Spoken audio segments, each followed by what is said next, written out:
Welcome to this edition of Labor Vision. I'm Bob Delaney, Executive Director of the Institute for Labor Studies and Research. Labor Vision, a production of the Institute, focuses on topics of importance to working Rhode Island families. We hope you enjoy this evening's edition.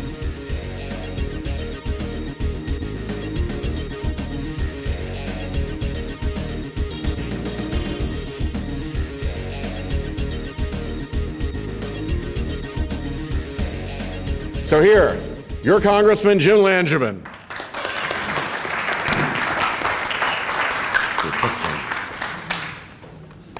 Well, thank you, Sheldon, for the introduction and for your great words. And I am just so proud to be here today with my great colleagues, and I think the best congressional delegation in the country, which I feel so privileged to be a part of, led by our senior Senator Jack Reed, again, along with Senator Whitehouse and my good friend in the House of Representatives, David Cicilline. So I am thrilled to be here to join with John Penurio, the president of RIARA, who does such a wonderful job on behalf of our seniors, and to you, John, also not only thank you for your work, but also a big happy birthday as well. How about another round of applause for John?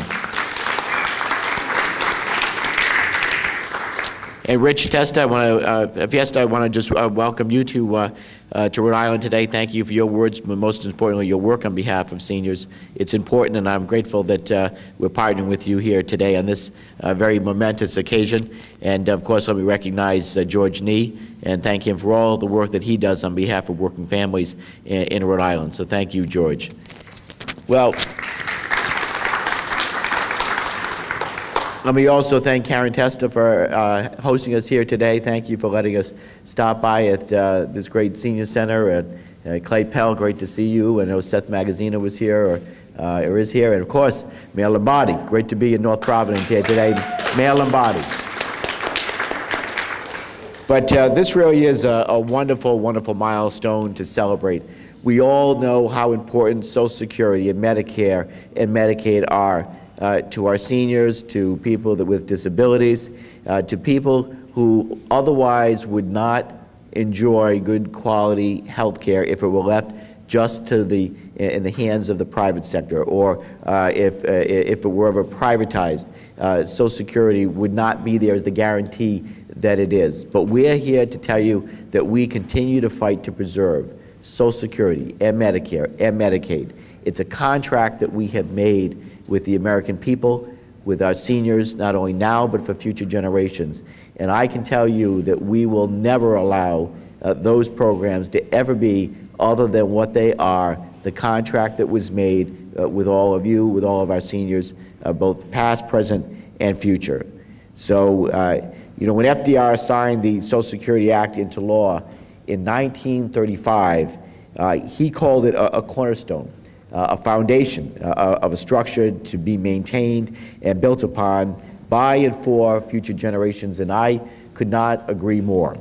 Social Security began as more than just a safety net. It was a contract, as I said, a promise that America's seniors would live with the dignity and the security that they've earned through a lifetime of hard work. That still holds true today, as always. Over time, we expanded that promise to people with disabilities, low-income families, and children. Through the enactment of Medicare and Medicaid, to quote, we planted the seeds of compassion and duty, as LBJ so eloquently put it, to provide more Americans with the health care only the very wealthy had previously been able to afford. It took decades of hard work to build these contracts, and it's up to us to ensure that we honor them now and always.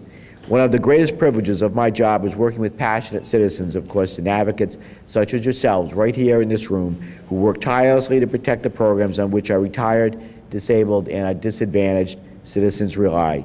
It's your commitment and strong leadership that I take back to Washington to fight for Social Security, to fight for Medicare, to fight for Medicaid. And while some would like nothing more than to erase the gains that we've made, I'm absolutely confident that we will persevere.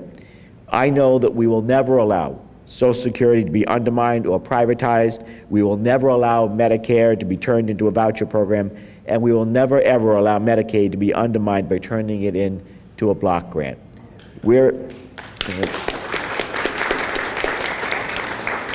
We're in this together, and together I know we're going to make sure that these programs are around for our grandparents, our parents, our children, and our grandchildren, and with your support and commitment, I know that we can make sure that my colleagues in Washington get that message loud and clear. And again, I'm just so proud to be a part of a congressional delegation here in Rhode Island that gets it, and we go forward together. So thank you, everybody.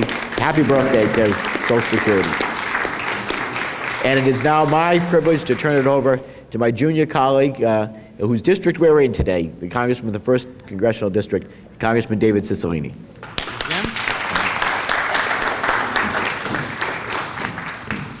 Good afternoon. I am really delighted to be here. First, to say thank you to Karen for hosting us and for the outstanding work that you do here at the North Providence Senior Center. You have been, we have the privilege of visiting senior centers all across the state, but I know that you have the best leader here, and let's give Karen a big round of applause. And it's wonderful to be with you, John, on your birthday, and thank you for everything that you do to raise awareness about the importance of fighting to protect Social Security and Medicare. Rich Fiesta, it's an honor to have you in Rhode Island. Thank you for being here to be part of this celebration.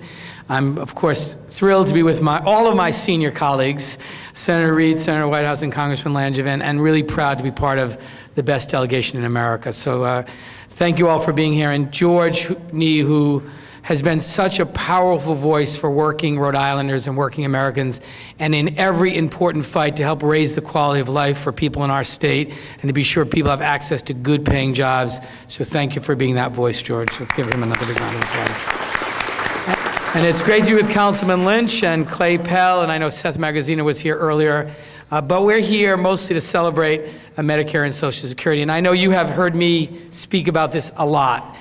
Social Security and Medicare were created because they reflect our values as a country.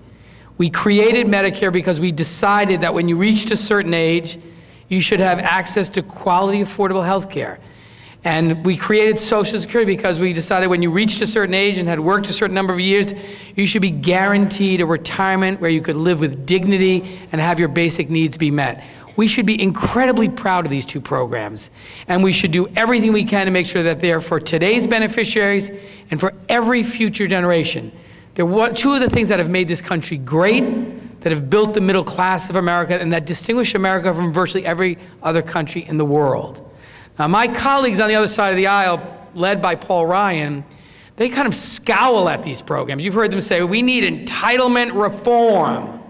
Well, first of all, we don't need reform. These programs work, and they work well. And second of all, they're not entitlements. They're earned benefits.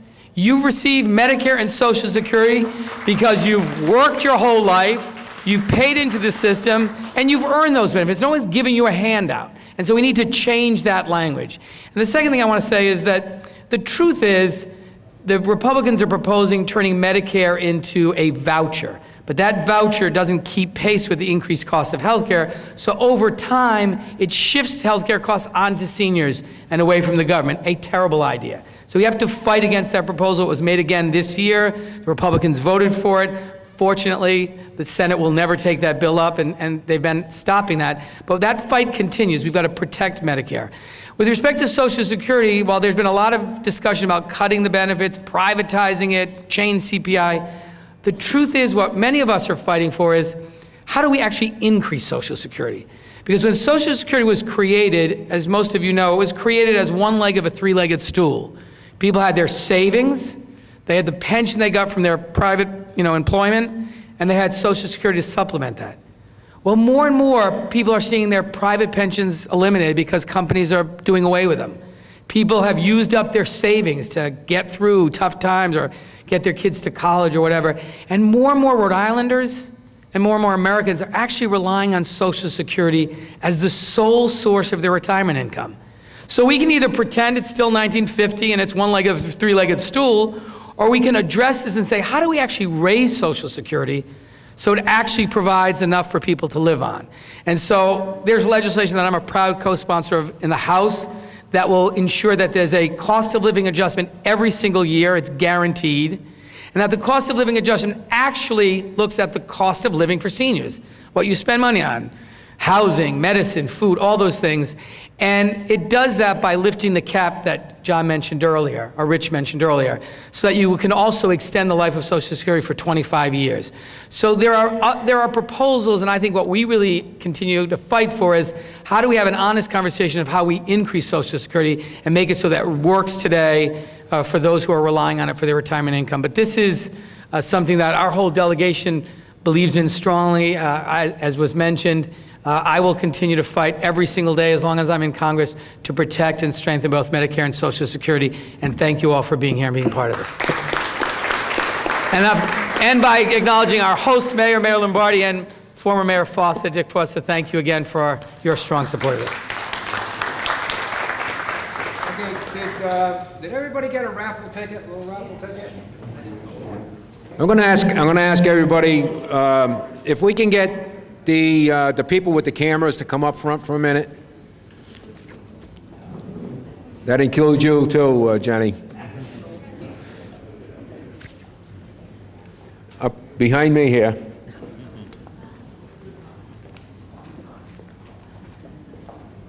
Okay, what I would like everybody to do is, you see the signs that you have in your hands? Thank you. I'd like everybody to hold that sign up nice and high so we can get a picture of everybody with the sign. Hold your signs up. Okay, people, take pictures.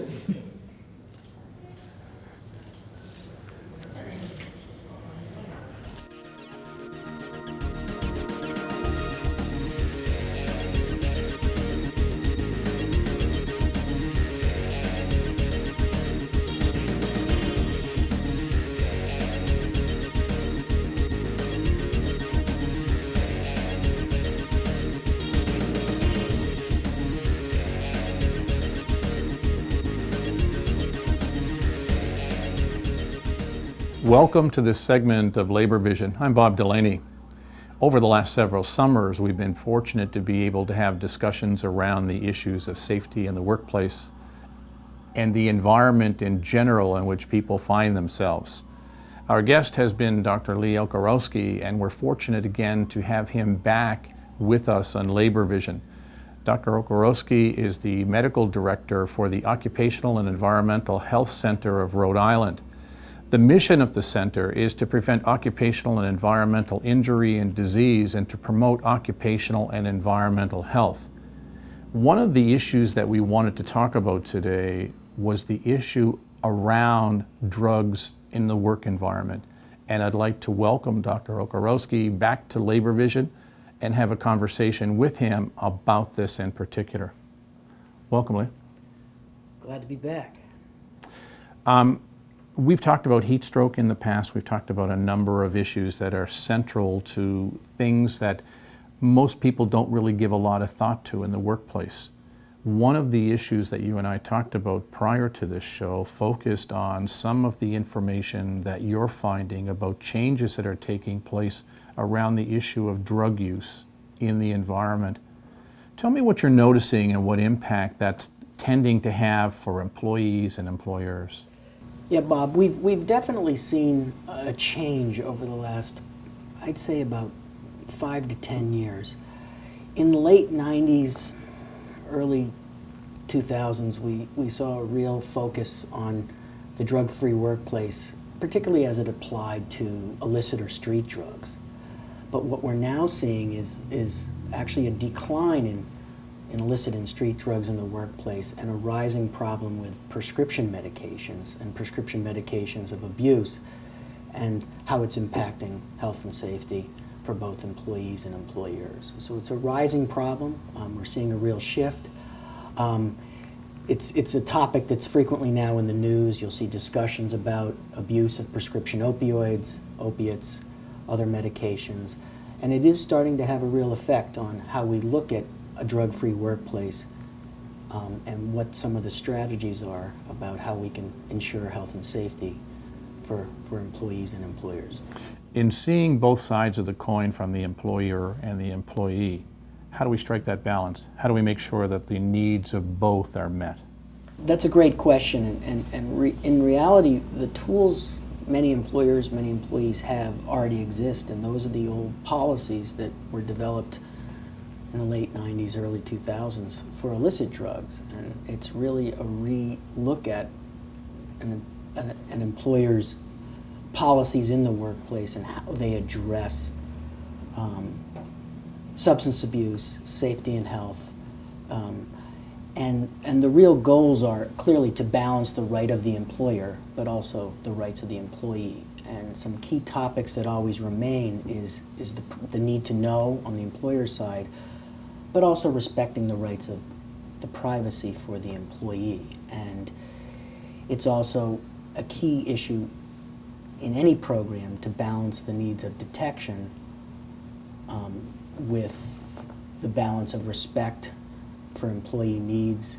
And it's often a difficult topic for employees to address, and the key message is you have to create a program which sponsors a dialogue that has some transparency, but also stays to some key core fundamentals, which is a philosophy that alcohol and substance abuse is not prohibited in the workplace, but also a key cornerstone of that policy needs to be an encouragement that discovering issues with employees is not always a punitive issue.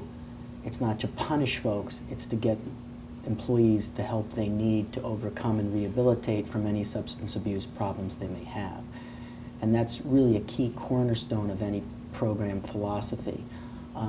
Many employers really create programs that are purely focused on punitive, aka punishment, for the employee that may have a substance abuse program. And I think that is a program that typically falls short. I think the real focus needs to balance the issues of health and safety, but also rehabilitation.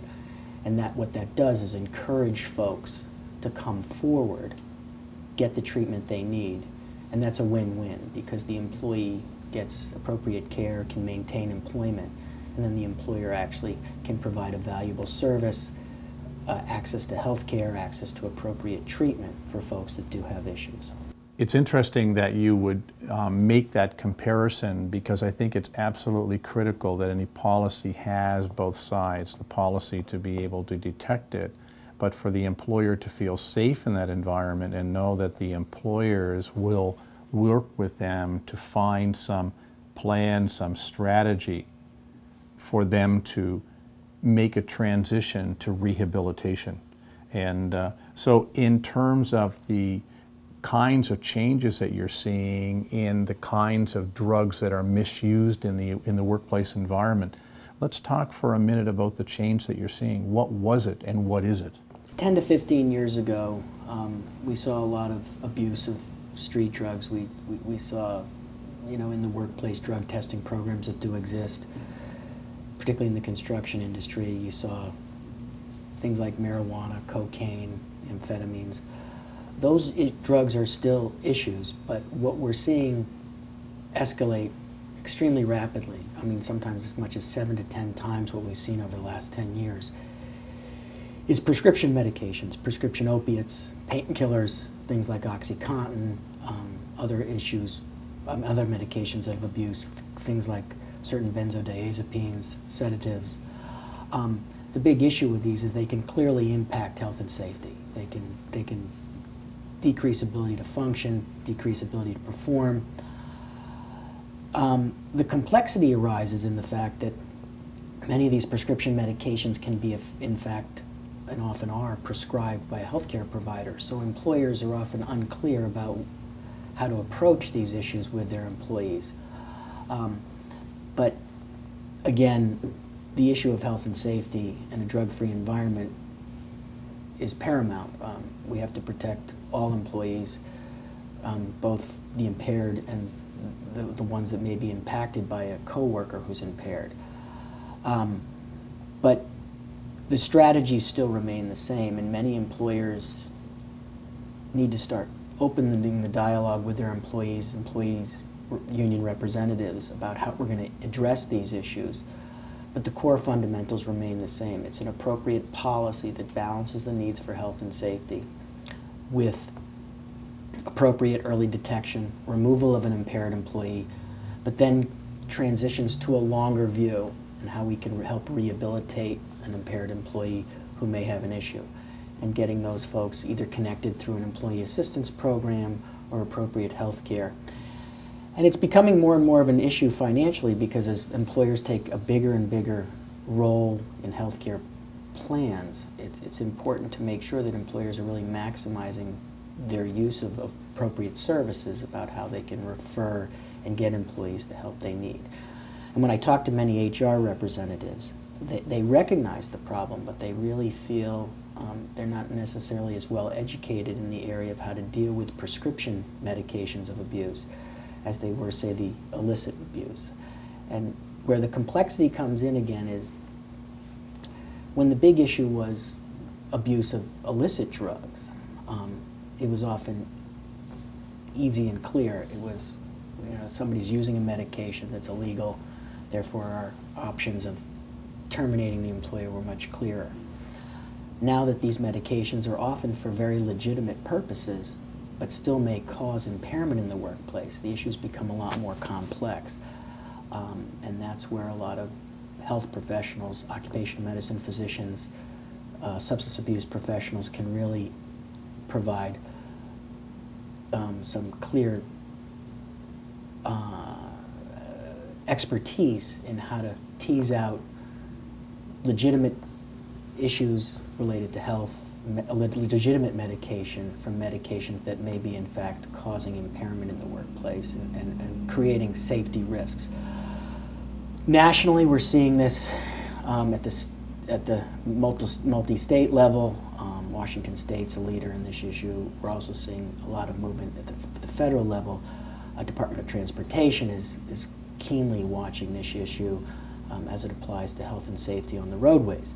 So there is a national momentum growing with this issue, and there's a growing body of tools both for employees and employers and union representatives about how to address these issues, bring these issues to the table. And I guess the big message on how do we approach this is bringing it, for lack of a better term, out of the dark and into the light, and putting these issues on the table. At the same time, many people are nervous about that because, again, patient-employee confidentiality, respect, those things clearly have to be addressed so people feel safe about bringing these issues to the forefront and talking about them both at the general and specific levels. I think it's important to know the point that you made is that many of these plans and policies, probably with their foundation in alcohol abuse in the workplace, are basically in place, and what we really need to do is revisit them and take a look at them collaboratively so that we have employers, employees, and labor leaders looking at them to say, look, we all agree health and safety is a major issue, but we all agree that we have the responsibility to respect the right of the employee. Are there any signs, and I know this is probably a very broad question, but for anybody watching this segment, if you're an employer, what are the most obvious signs that they may see of somebody who's using this medication improperly, overly using it? What might they notice that they could go forward and have a discussion with the employee about maybe taking a look at the issue? You're touching on the number one hurdle for many employers, which is they feel very uncomfortable about detection. And one of the things we counsel employers on is, and health and safety professionals, is it's no different from illicit drugs of abuse, alcohol. You just have to keep a vigilant eye for folks that demonstrate signs of impairment, and that's particularly patterns of difficulty staying focused at the workplace, arriving late routinely, folks that don't seem to be able to get through their normal functions. But the key for me really has to be when somebody starts to see somebody in a safety sensitive position, that's when health and safety professionals really need to be brought to the forefront, and employers need to do a better job of recognizing the valuable role that health and safety professionals play in this, because many of them do take, and there are courses available both federally and state, for health and safety professionals on how to detect the impaired employee. And that's really what I counsel many large employers, construction employers, to go for, is to get folks trained in early detection. Once again, we don't want to be overly punitive. And you know, the other side of this is that we have to ensure that folks aren't being singled out because there may be personality or other issues and somebody's reacting against an employee for a suspicion when it's may or may not be warranted. And that's where I really think we need to focus on training, getting health and safety professionals more comfortable with objective assessments. There are a variety of tools and courses that can be used to teach individuals how to recognize impairment, and then what are the strategies. And the typical strategies are when it's a health and safety issue and there are real risks, it's removal, and not necessarily in a punitive way, and just it's a timeout and saying, all right, we're detecting an issue, we're not detecting normal behavior, we're not detecting you performing your job in a manner that's to be expected and ensures health and safety. Pull them out, pull them to the sideline, and then start the process. But the process, you know, is a complex one, but it, again, starts with dusting off the old policy and saying, let's really readdress this. Do we have a system that's fair and equitable about how we address the impaired employee? What are the steps we use? Do we have appropriate employee assistance programs for these folks if they have issues? Do we have appropriate referral basis of physicians and or mental health professionals that if this becomes an issue we can refer to? So it's being proactive, and then when we're proactive, we can react when the issue comes to the forefront, and we're not left saying, what do we do now? We've actually thought through this process. I want to thank you for your comments today. I think that they're timely and they're important. I think your reference to working with health and safety professionals, in linking with the medical community, in recognition of the need for employers, employees, and organized labor to work together on this project is absolutely central to its success. And I think what's important as well is for people to know that if they want more information, they can call here, get more information, get some direction. But most importantly, I want to thank you for your taking the time today to have the conversation with us on an issue that I think is not only changing, but growing. So thank you very much. Thank you very much. Yeah, it's definitely a growing topic. I think it needs to be addressed. But I think the positive take-home message is the statistics and data now coming out is a positive one for people that step forward, that are able to, the vast majority of people that are willing to address their issues, get appropriate treatment, can stay employed, can remain safe. And as I stated before, it really is a win-win for all those involved. But there's much to do in this area, and it's clearly timely, and hopefully we can continue to make progress and ensure health and safety in the workplace. Our guest today has been Dr. Lee Okarowski, who is the medical director here at the Occupational and Environmental Health Center of Rhode Island. For more information on this issue and other issues related to health and safety in the workplace, feel free to call the center here, and we'll put the number on the screen. Thank you for watching. Thank you for joining us for this edition of Labor Vision. We appreciate your input and encourage your comments. Labor Vision can be seen on this channel 3 times each week: Tuesday at 7 p.m., Thursday at 8 p.m., and Saturday at 5 p.m.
At this time, it gives me great pleasure to introduce Senator Jack Reed.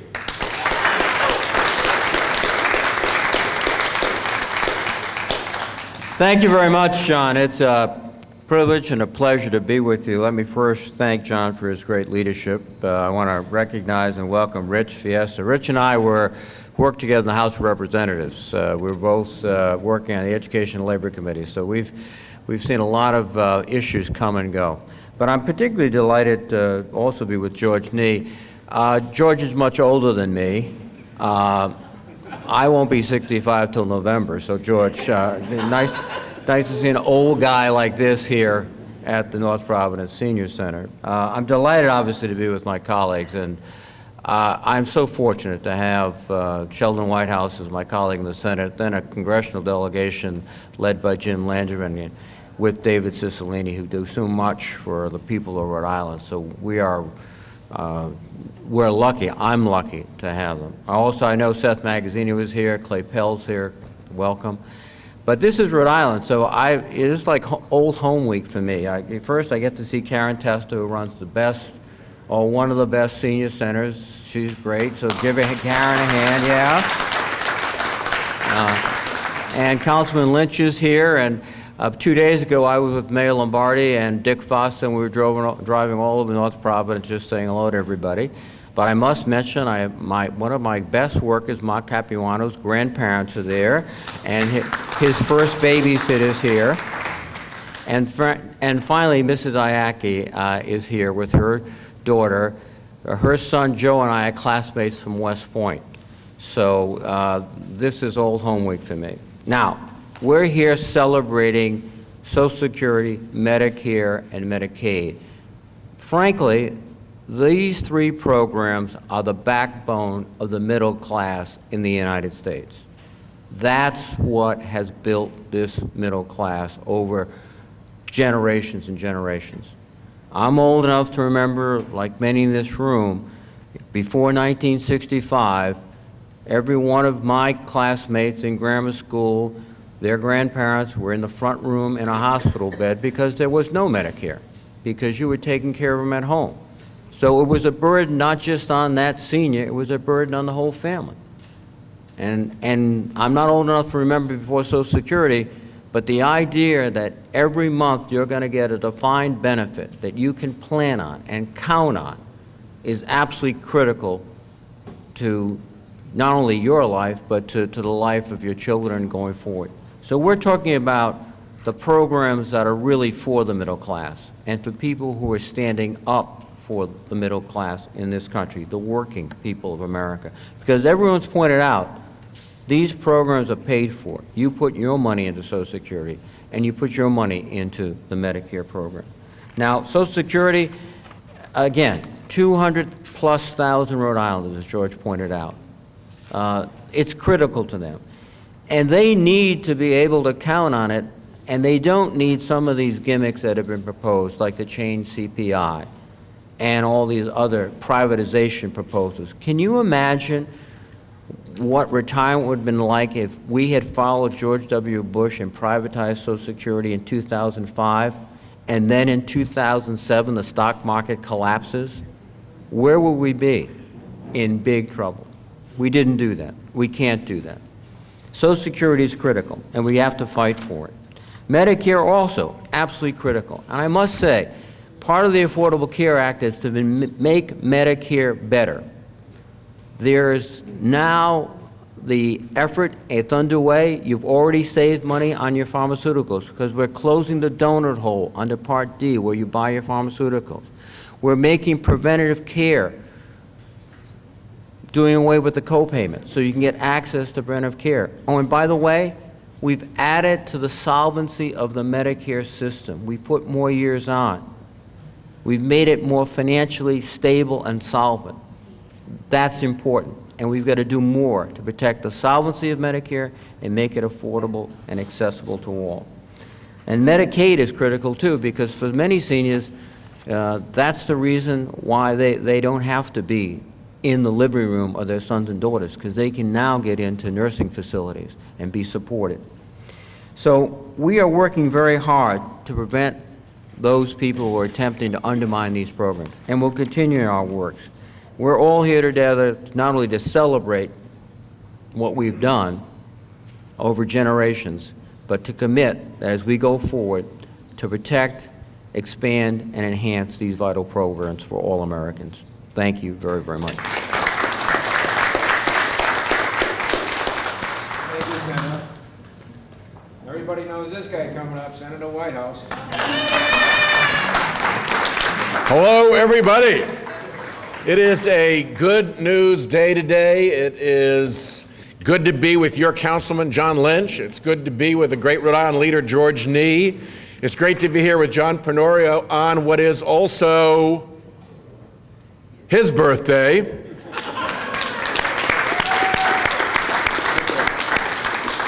Great to be here with Clay Pell and with Seth Magaziner. And we've got cake. How about that? Birthday cake for Social Security and for Medicare, which are having their 79th birthday and their 49th birthday. That's 79 years of making seniors have a dignified old age. I don't know how many of you remember how your parents and grandparents did when they were in their old age, but before Social Security, it was not good. Being old meant being poor. Being old meant having no health care. Being old often meant being hungry. Social Security and Medicare have been, I think, the two best programs this country has ever put out there. So I am proud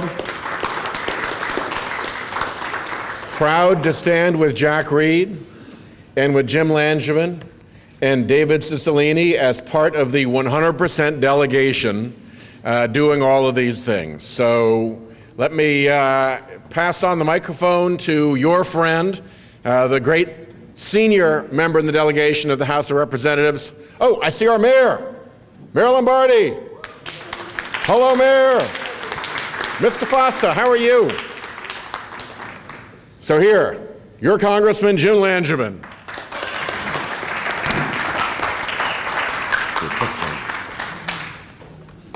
Well, thank you, Sheldon, for the introduction and for your great words. And I am just so proud to be here today with my great colleagues, and I think the best congressional delegation in the country, which I feel so privileged to be a part of, led by our senior Senator Jack Reed, again, along with Senator Whitehouse and my good friend in the House of Representatives, David Cicilline. So I am thrilled to be here to join with John Penorio, the president of RIARA, who does such a wonderful job on behalf of our seniors, and to you, John, also not only thank you for your work, but also a big happy birthday as well. How about another round of applause for John?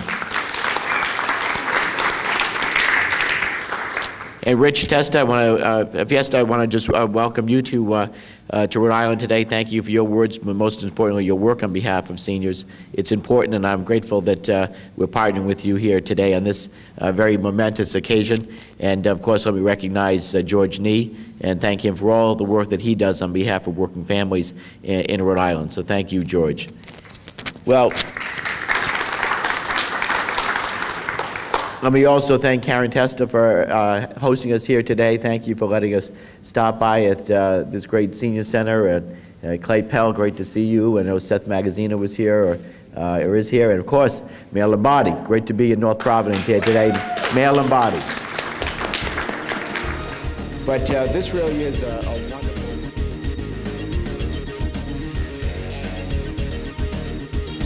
When Labor challenged these code authorities, the court decisions came down against them, ruling that the National Industrial Recovery Act in fact contained no restrictions for business. This, of course, made the mill owners quite happy, and they certainly felt no obligation to voluntarily abide by any mere suggestions that they could change their ways. The National Industrial Recovery Act was later ruled unconstitutional. The act was a disaster that workers paid a terrible price for believing in so strongly. Workers were sure that this law had finally recognized their right to a voice in their workplace, and they were willing to strike rather than to lose that voice. But they and their leaders were tragically mistaken. The law provided them nothing but false promises. In the American South, textile mill hands expecting to return to their job after the strike instead found themselves blacklisted and evicted from company housing, unable to find employment anywhere. Meanwhile, the American Federation of Labor foolishly declared the strike a victory, and they even conducted parades. In many ways, the Southern labor movement has never recovered. The subsequent passage of the National Labor Relations Act, or the Wagner Act, in 1935 addressed the National Industrial Recovery Act's fatal flaws and provided deference to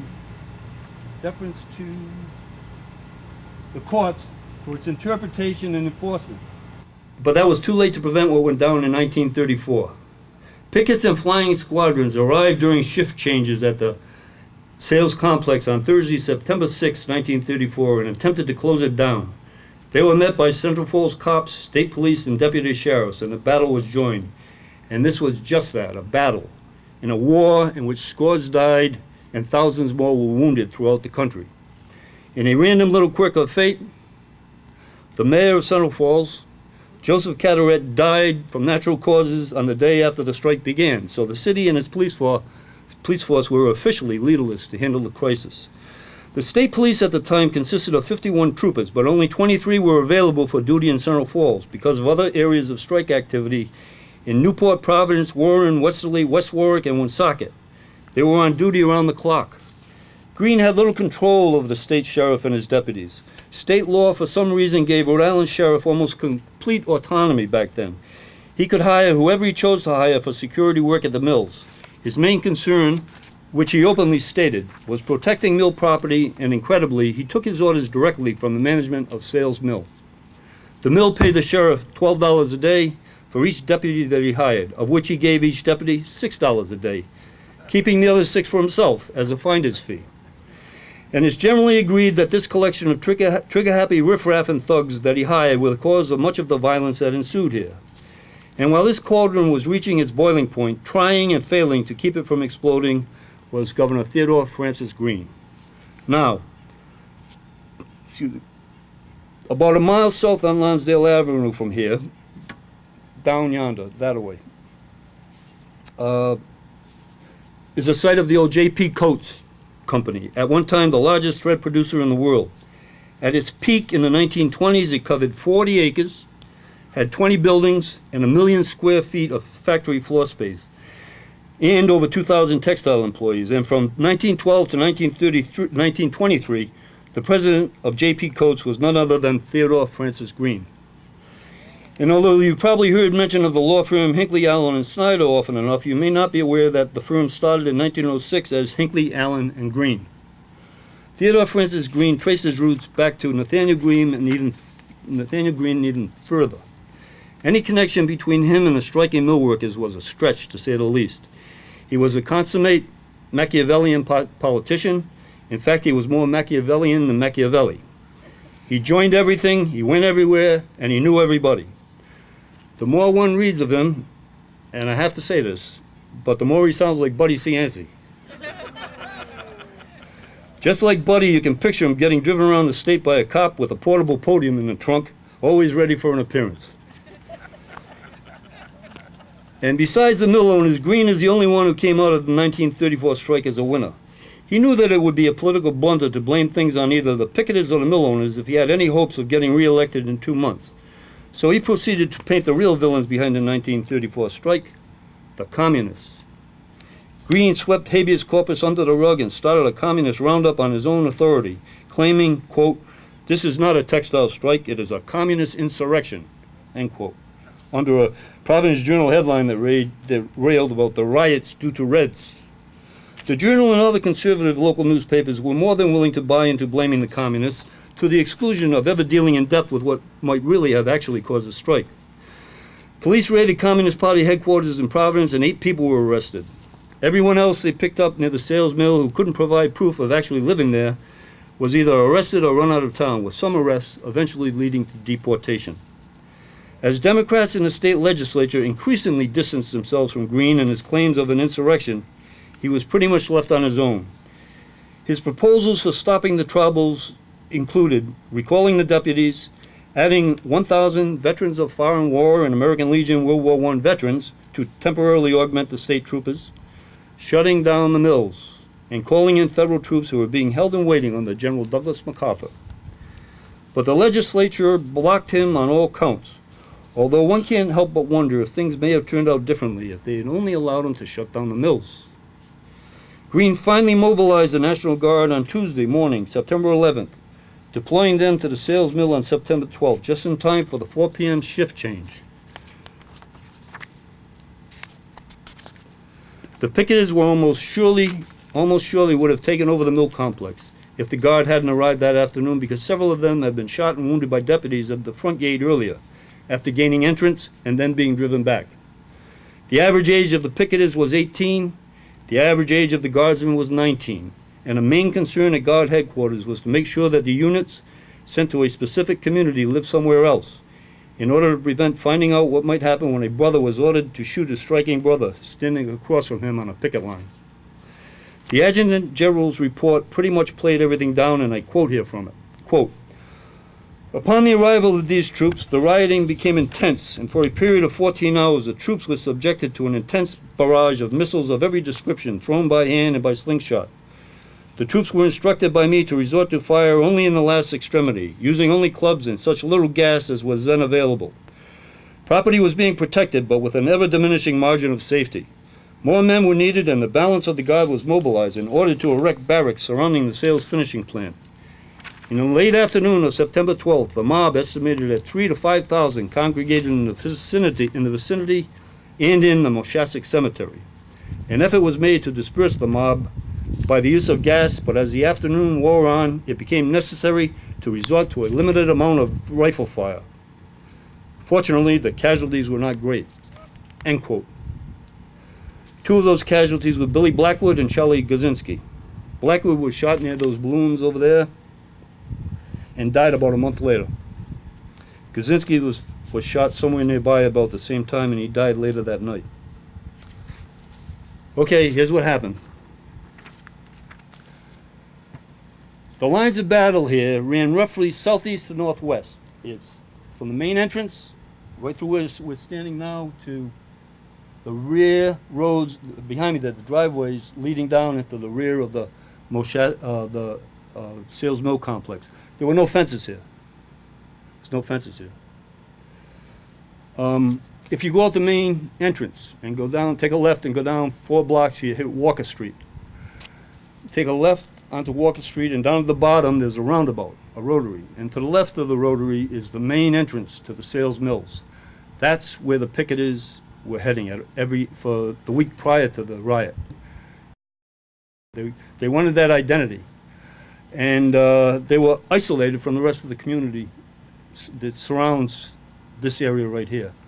The demographics, other than the mill village, was Central Falls back then consisted of mills and houses where people who worked in the mills lived, and a bunch of bar rooms. That was it. And all of those people, except for here, were out on strike. So they would come down every day, and they'd come down Lonsdale Avenue, and they'd come down Dexter Street, and they'd merge, and they'd go down to the Walker Street, entrance to Walker Street, 4 blocks from here, and they'd go down Walker Street to the main entrance, and that's where they congregate. At the same time, they'd be coming in from Lincoln, down Lonsdale Avenue. From Ashton and Lincoln, there's a bunch of mills down there. They were all on strike except for the Sales Mill. We'll give it, yeah, we'll give it.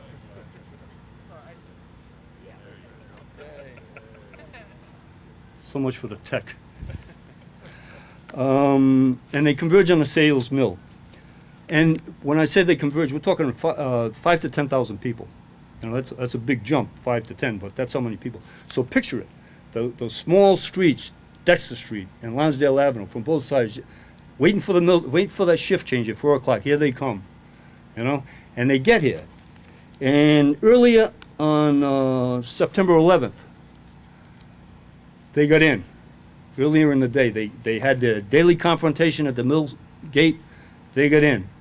They got driven back, and several people got shot, and there were several people wounded, but they did get in, and the word got out to the rest of the community. Hey, we got in there today, we got knocked back, but we're going in later on, and they're not knocking us back. We're going to take over this damn mill. So here they come. And the entire community is coming in to take over the mill. This is big time. This was when Greene decides to call in the National Guard. The arrival of the Guard coordinated with the shift change at 4 o'clock. The first thing that the Guard did was they erected barriers in front of Walker Street on both ends, on Smithfield Avenue end and on the Lonsdale Avenue end. So, just like any type of physics, if you force a quantity of anything into a confined space, it's going to be seeking the path of least resistance to get out, and that was what was happening. These people come down from both directions. They couldn't get into Walker Street, so a few of them, like a vanguard, came through here, through the cemetery, right where we are now, went down the driveway without the fence behind us, and went into the rear of the mill. Now, when the deputy sheriffs were there, and the state troopers were there, they knew that was a possibility, so they took care of it. But somebody forgot, I think, of course, there's a lot of conjecture here too, but anyway, the Guard, obviously, to me anyway, wasn't aware of that. So a lead group of strikers got in through the rear. When they were discovered, a group of guardsmen drove them back. They drove them back with rifles with bayonets.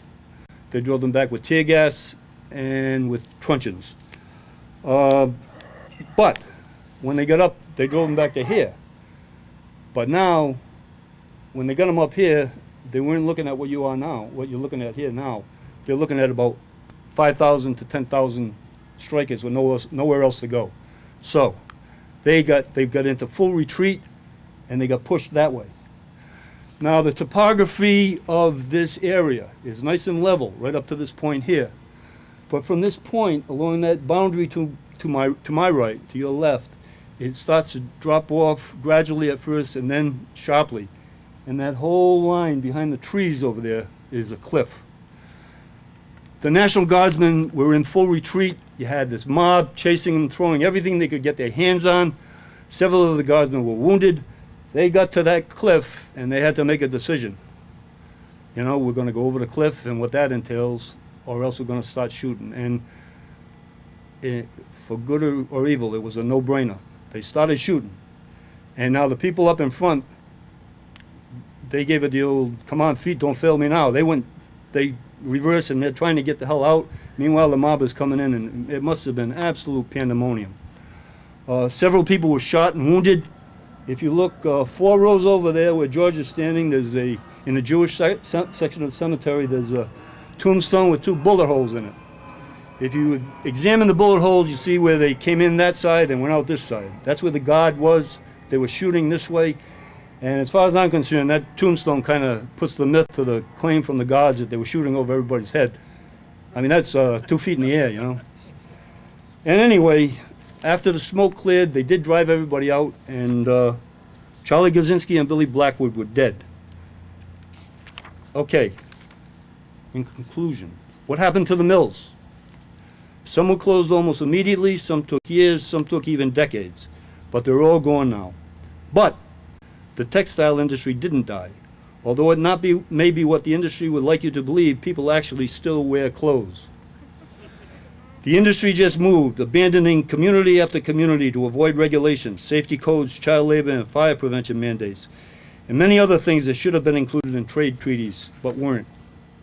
Think Islamabad in 2012, where fire killed hundreds of workers in a textile mill with barred windows and just one open exit.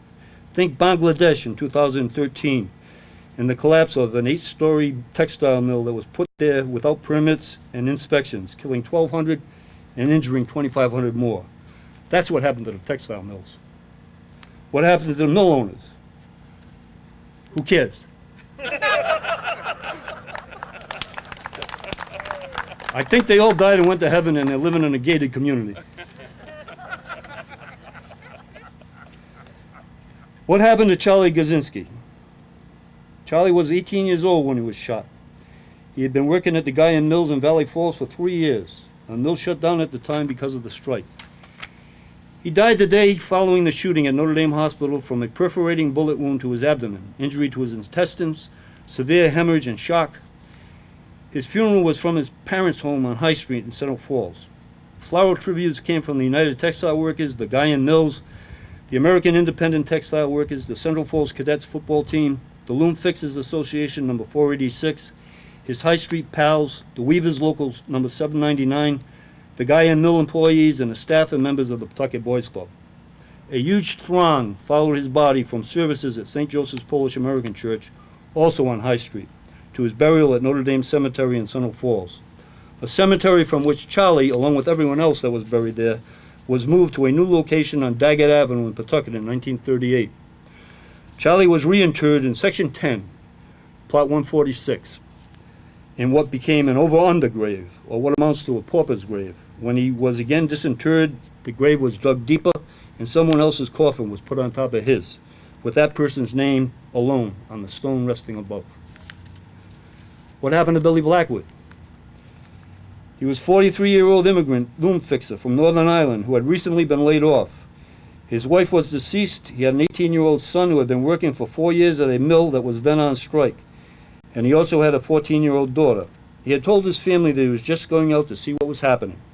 They brought his elderly mom to Notre Dame Hospital on the night he was shot, and she collapsed when she saw what was left of him. It took Billy a month to die. His cause of death was a perforating bullet wound in the skull, laceration of his brain tissue, hemorrhage, infection, and cerebral abscess. Billy Blackwood was buried in Ballou Cemetery over in Ashton, in what I call the cemetery's high rent district. It's a fenced-in spot where all of the Blues and a lot of the Blackwoods were also buried, and they have prominent tombstones, but none with Billy's name on it. One can only infer that his violent death at a labor riot was an embarrassment to a well-established Rhode Island family. What happened to Theodore Francis Green? 2 months later in November, Green won re-election as governor. At the Rhode Island American Federation of Labor's convention held that October in 1934, a resolution was introduced calling for all workers in the state to vote against Green because of his actions in the textile strike, but it was defeated. As the Rhode Island Federation's president, Bill Conley, asked his fellow members, "Where are we going to get off going to the State House for legislation with a Republican governor in office?" Again, the poison pill question that Labor has to ask in all too many elections. Instead of figuring out which candidate would help us the most and then endorsing him or her accordingly, we end up having to ask which one will damage us the least. And then we wait and we see how the cards fall. In January, on the first day of the new legislature, with the help of Tom McCoy and Harry Kervin, a couple of New Deal political legends from Pawtucket, Green wrangled parliamentary procedures to somehow force a recount vote in the Senate, changing a 2-vote minority into a 2-vote majority. And then over a 14-minute period, he fired the head of the state police, he fired the state sheriff, and he declared all seats on the Supreme Court vacant in what is remembered today as the Bloodless Revolution.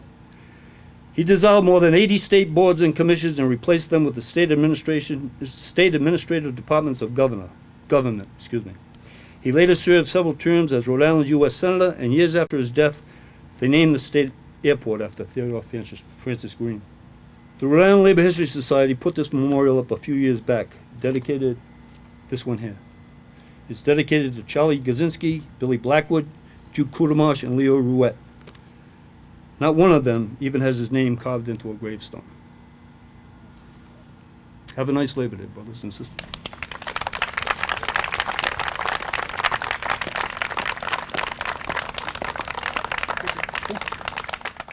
Thank you for joining us for this edition of Labor Vision. We appreciate your input and encourage your comments. Labor Vision can be seen on this channel 3 times each week: Tuesday at 7 p.m., Thursday at 8 p.m., and Saturday at 5 p.m.